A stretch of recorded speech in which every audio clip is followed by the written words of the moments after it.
વિદ્યાર્થી મિત્રો, ચેપ્ટર 3 પ્રવાહ વિદ્યુત, ઉદાહરણ 7.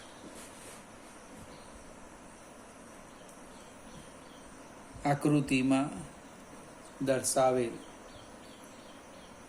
નેટવર્કમાં દરેક શાખામાંથી પસાર થતો પ્રવાહ શોધો.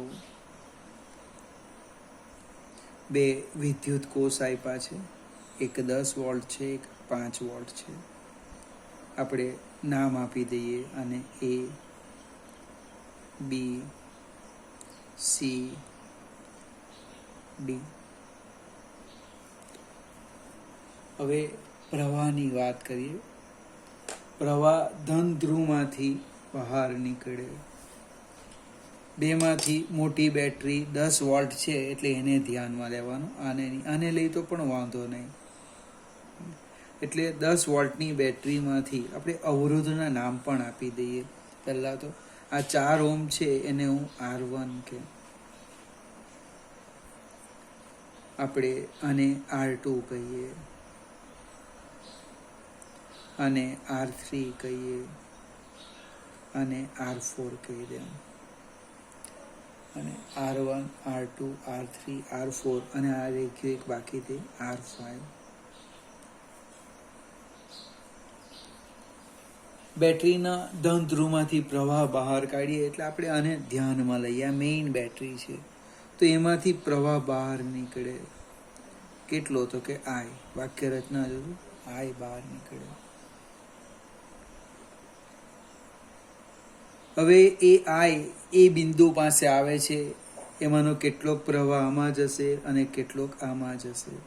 હું ધારી લેમ આમાં કેટલો પ્રવાહ જાય તો કે I1.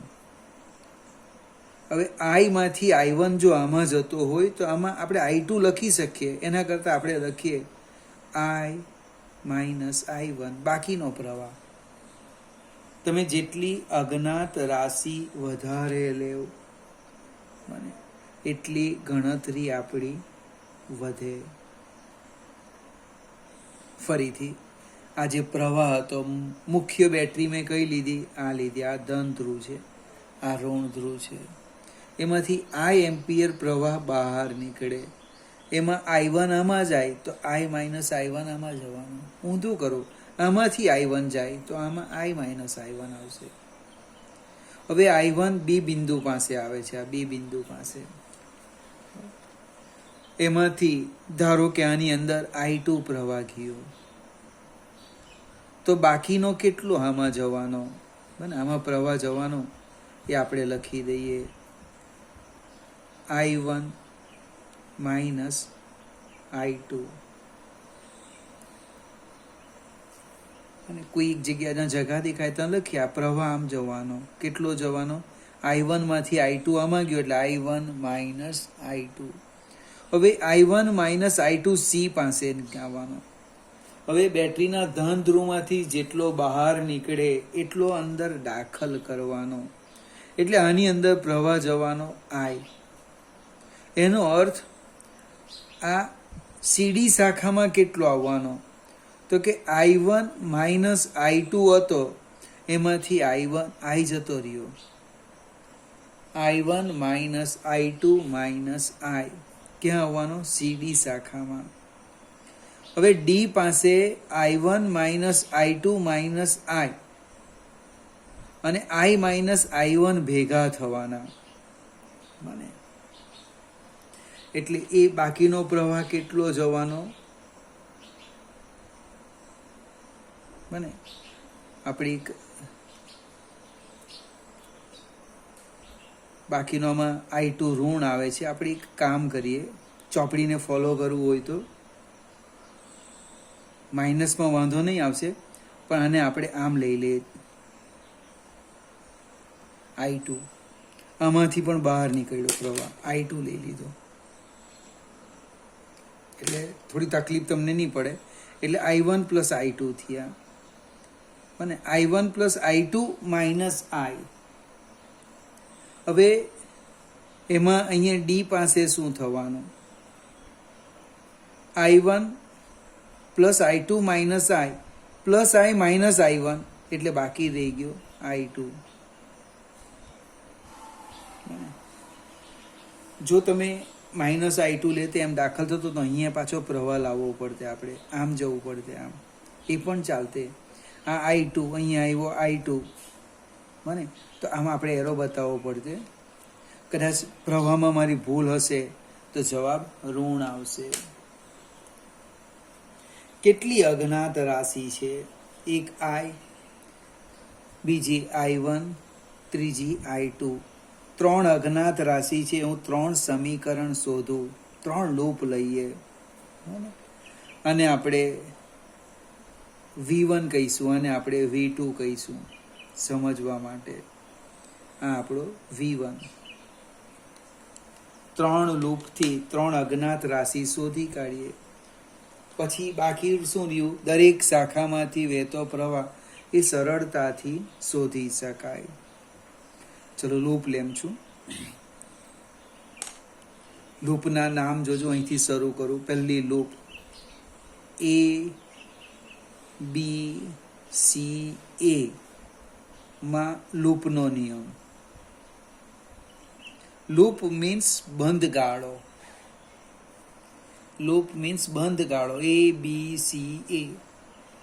હવે આપણો જો નિયમ યાદ રાખવાનો, અવરોધમાં પ્રવાહની દિશામાં જઈએ સ્થિતિમાન ઘટે, પ્રવાહની સામે જઈએ સ્થિતિમાન વધે. ધનથી ઋણ જઈએ સ્થિતિમાન ઘટે, ઋણથી ધન જઈએ સ્થિતિમાન વધે. હું A થી B જામ છું. જો અવરોધમાં પ્રવાહની દિશામાં જામ એટલે સ્થિતિમાન ઘટવાનું -4I1. કેટલો ઘટાડો? પોટેન્શિયલ ડિફરન્સ જેટલો. અહીંયા બે વચ્ચે કેટલો પોટેન્શિયલ ડિફરન્સ છે કે I1 R1 આપેલા છે 4 Ω. B થી C એ પણ પ્રવાહની દિશામાં -2I1 પ્લસ I2. C થી A અહીંયા પ્રવાહની દિશામાં બને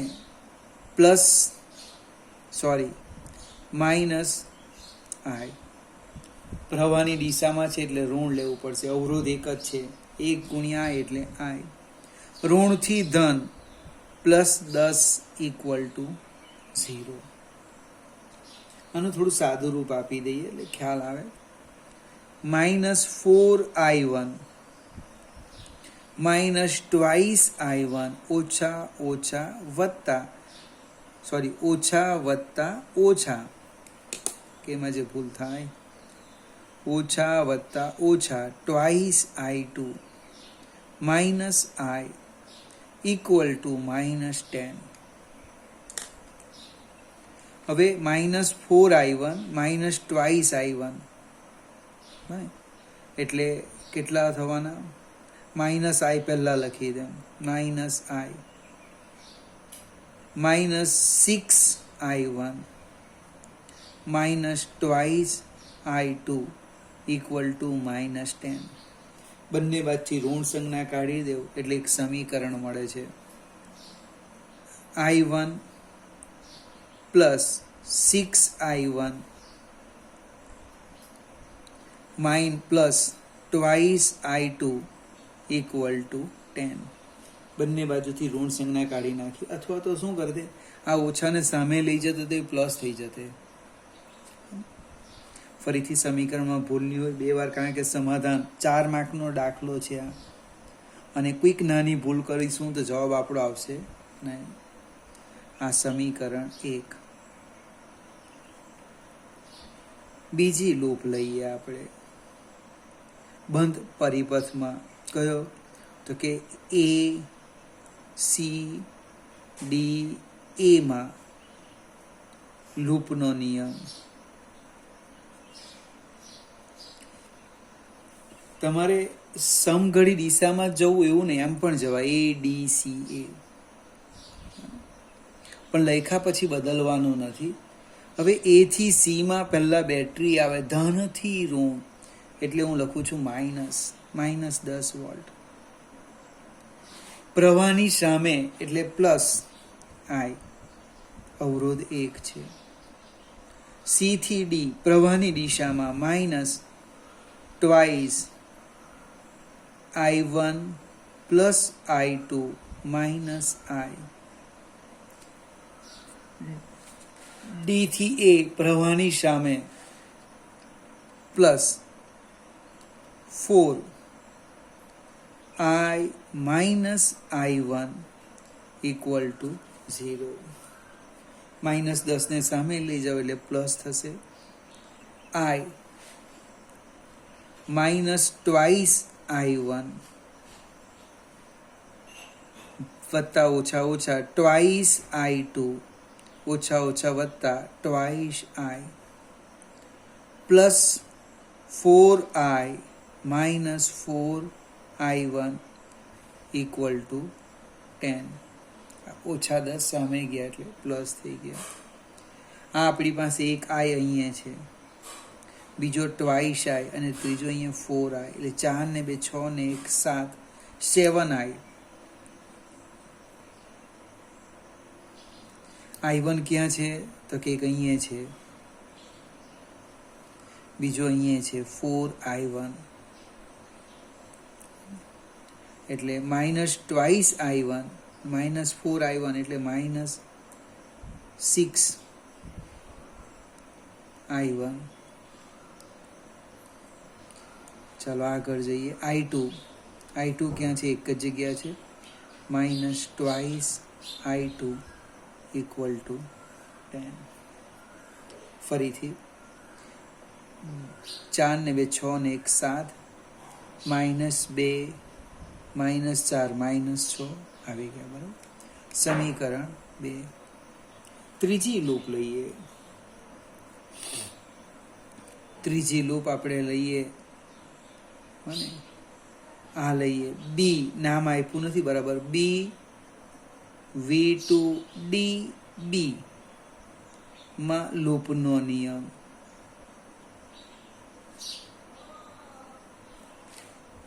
અને આ લઈએ આમ જવાના.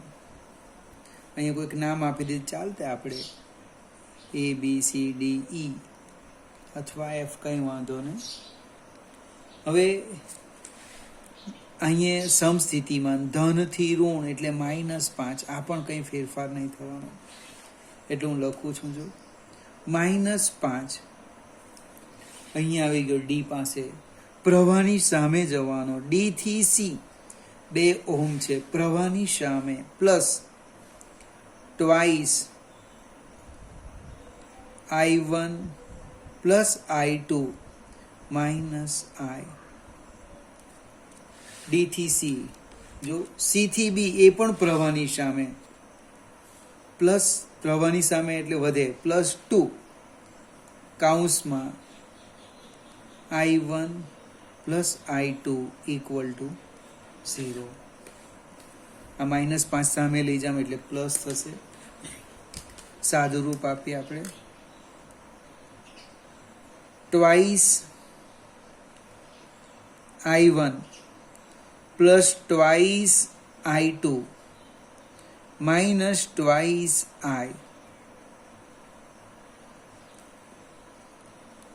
Plus twice I1 plus twice I2 equal to 5. હવે I1 બે જગ્યાએ છે, જો અહીંયા છે, અહીંયા મિત્રો અહીંયા મારો 2 છે, જો એક ભૂલ પડશે ને જવાબ નહીં આવે.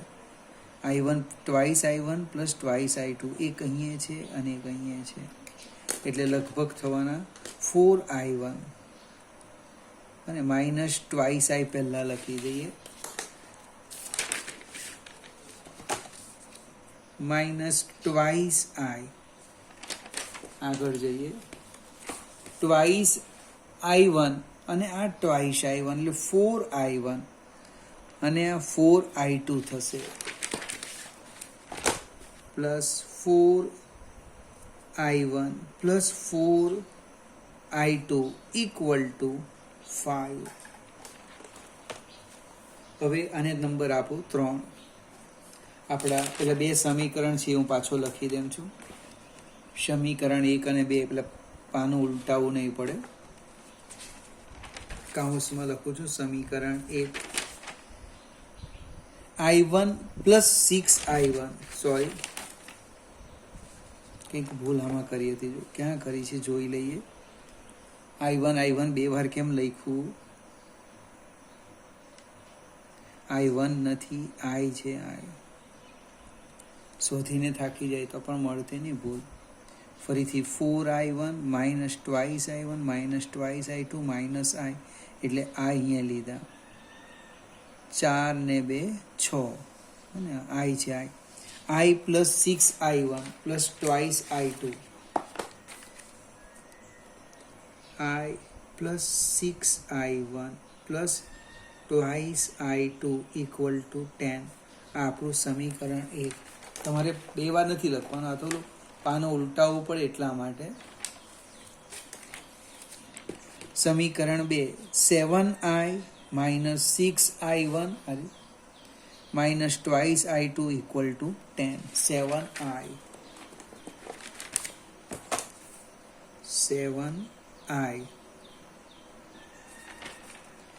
Minus 6I1 minus 6I1 minus twice I2 equal to કેટલા છે? 10. સમીકરણ 2. ચાલો હવે આ 3 સમીકરણનો ઉપયોગ કરીને I1 અને I2 શોધીએ. વિદ્યાર્થી મિત્રો, સમીકરણ 2 અને 3 ની હું વાત કરું.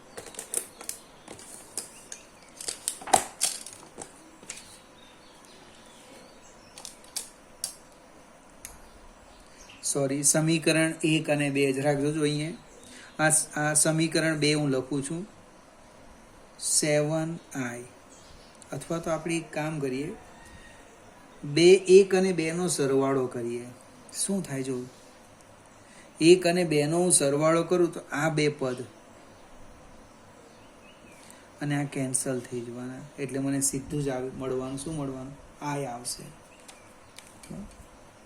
તો હું લખું છું સમીકરણ 1 પ્લસ 2, 1 વત્તા 2 એટલે 8I, 7 વત્તા 1 એટલે 8I ઇક્વલ ટુ 20. એટલે કુલ પ્રવાહ આવી ગયો 20/8. 20/8 એટલે 2.5 એમ્પિયર.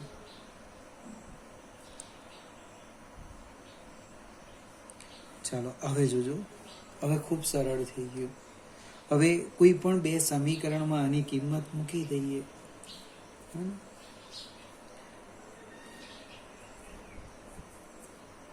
આપણે સમીકરણ 3 અને 1 લઈ લઈએ. બરાબર,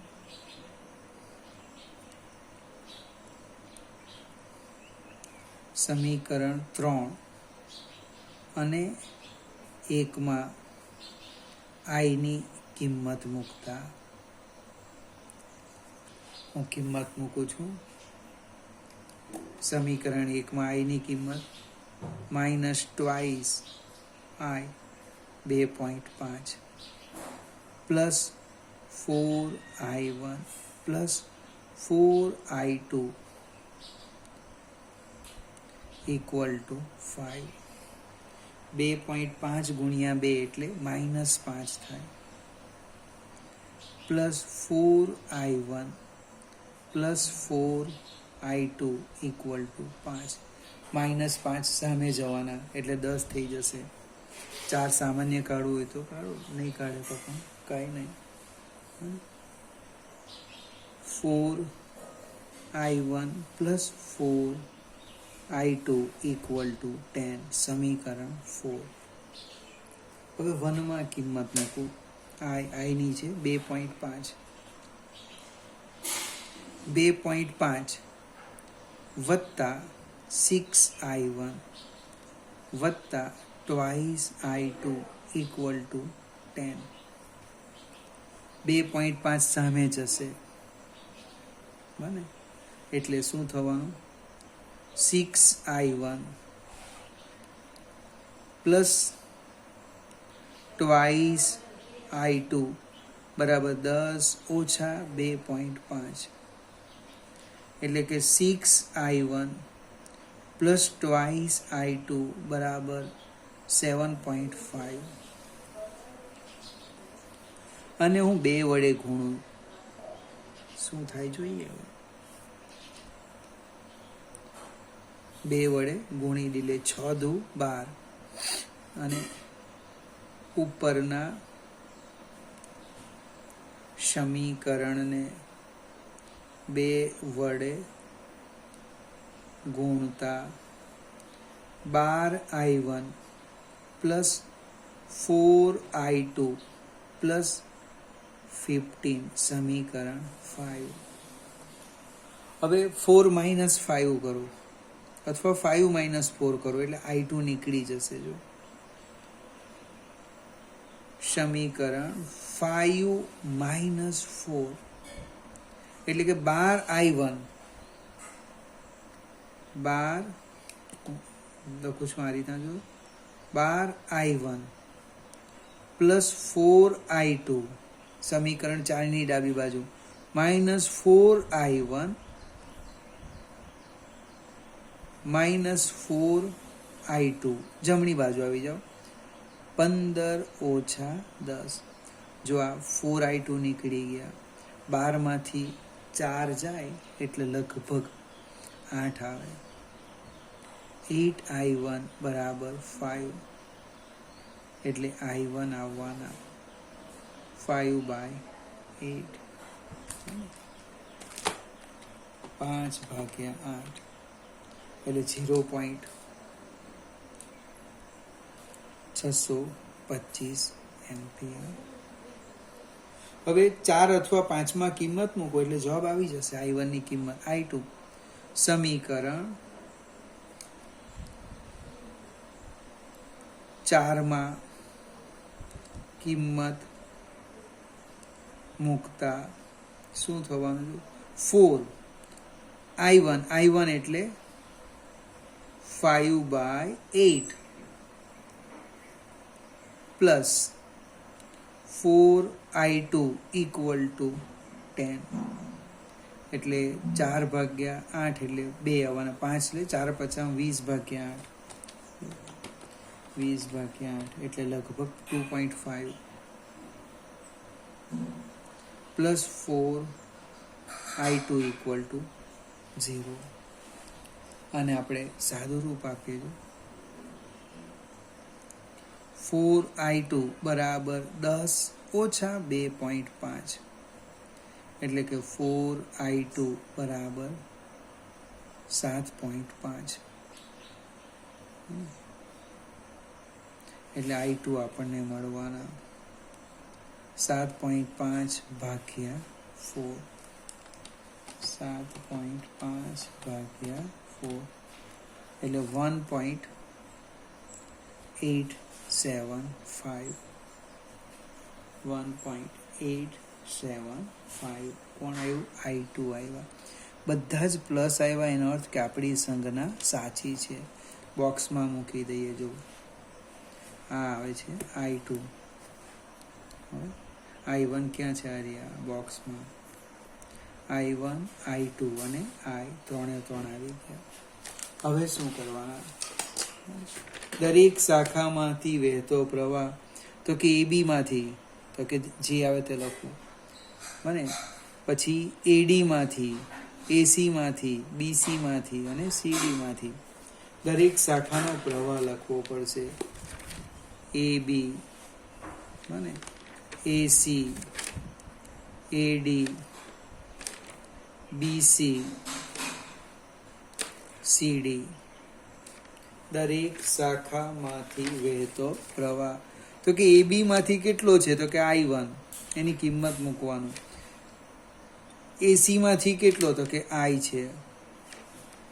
પછી AD માંથી I માઇનસ I1, BC માંથી I1 પ્લસ I2, CD માંથી I1 plus I2 minus I. આટલું વર્ક કરો તો આપણને 4 માર્ક્સ મળે. ફરીથી આ દાખલો પરીક્ષામાં પૂછવાના નથી, પણ આ દાખલો ગણવાથી કિર્ચોફના નિયમ મજબૂત બની જાય, સમજ પડે કે તમે કઈ દિશામાં જાઓ તો વધારો થાય, ઘટાડો થાય. બીજું જેને ગણિત આવડે એ તો બહુ ખૂબ સરળતાથી શોધી કાઢે. શરૂઆતમાં સમીકરણ 1, 2 જો જોતે તો ઘણું સાદુરૂપ અપાતે, આટલું લાંબુ નહીં જવું પડે, પણ કંઈ વાંધો નહીં. ફરીથી એકવાર સમજાવું. આ દાખલો, આ વિડીયો 2 થી 3 વાર જોવો પડે, ત્યાર પછી જાતે ગણવા પ્રયત્ન કરવાનો.